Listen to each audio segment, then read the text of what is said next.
Blinking yan. Blinking. Tapos ayan din yung ano, sa oil blinking. Tapos lost communication, yung ECM, PCM ayaw siyang umandar.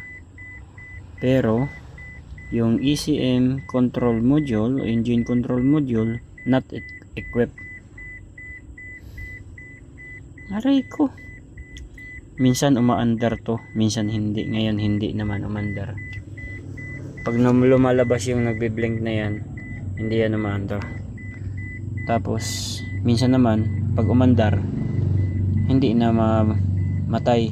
Kahit bunutin yung susi, hindi na mamatay.